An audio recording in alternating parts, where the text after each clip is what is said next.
Imagine flipping open a foldable phone and your brain doing a double take. You tilt it. You move it under the lights. You stare way too hard at the display. And there's nothing there. No crease, no dip, no giveaway that this thing even folds.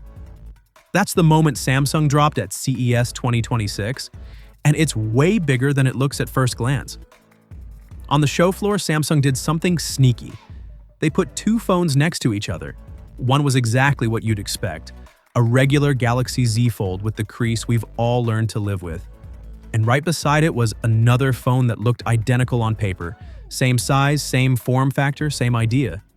But the screen was completely smooth. Not better than before, smooth. Actually smooth. The kind where reflections don't bend, highlights don't break, and you genuinely struggle to tell where the display even folds.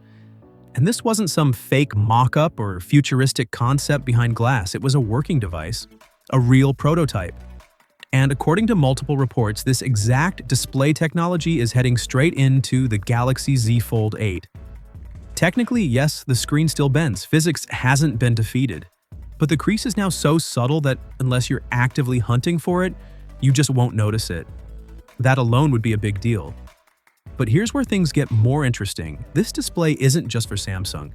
It's the same folding panel tech they're reportedly supplying for Apple's first foldable. Different dimensions, different design language, same core breakthrough. Which pretty much tells us one thing. The crease, the biggest compromise of foldables for years, is officially on borrowed time. And Samsung clearly isn't stopping at just fixing the crease. Because this year, they're not launching 2 foldables, they're launching 3. Carrier listings have already revealed 3 separate model numbers.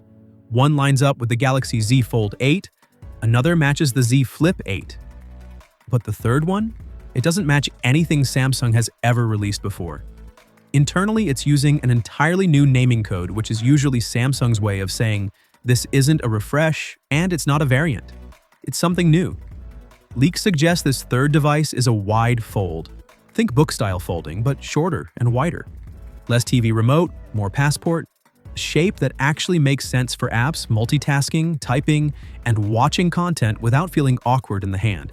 And if that sounds familiar, it's because Apple's rumored foldable is expected to use a very similar form factor. Samsung knows exactly what's coming, and they're clearly trying to get there first. The timing is no accident either. Reliable sources are now pointing to this wide fold launching alongside the Z Fold 8 and Z Flip 8 in July. Not later.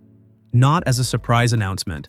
A full 3-device foldable lineup all at once, right before Apple even gets a chance to enter the market. Now let's talk hardware, because this is where things get genuinely wild. The Galaxy Z Fold 8 is rumored to weigh just 200 grams. For context, that's barely heavier than a regular flagship phone. And somehow, Samsung is pulling this off while increasing the battery to around 5,000 milliamp hours. The current Fold sits at 4,400.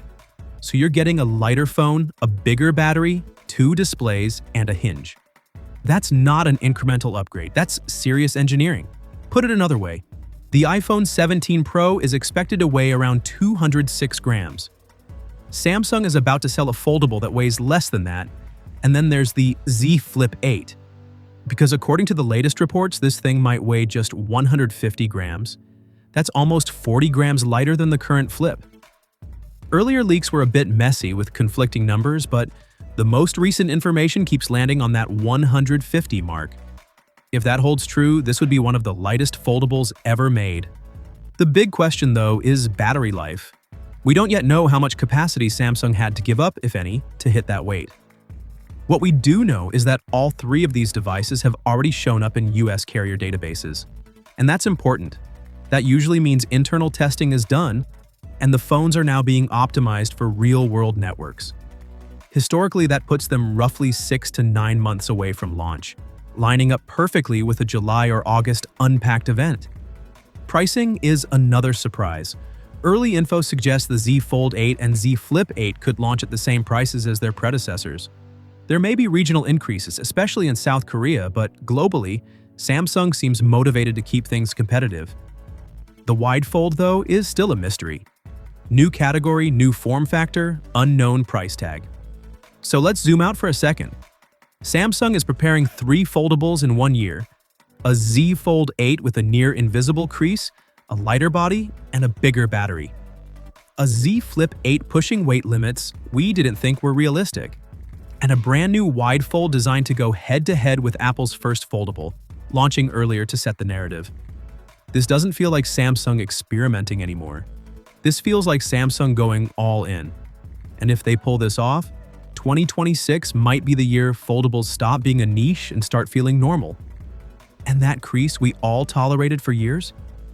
It might finally be a thing of the past. So here's the real question.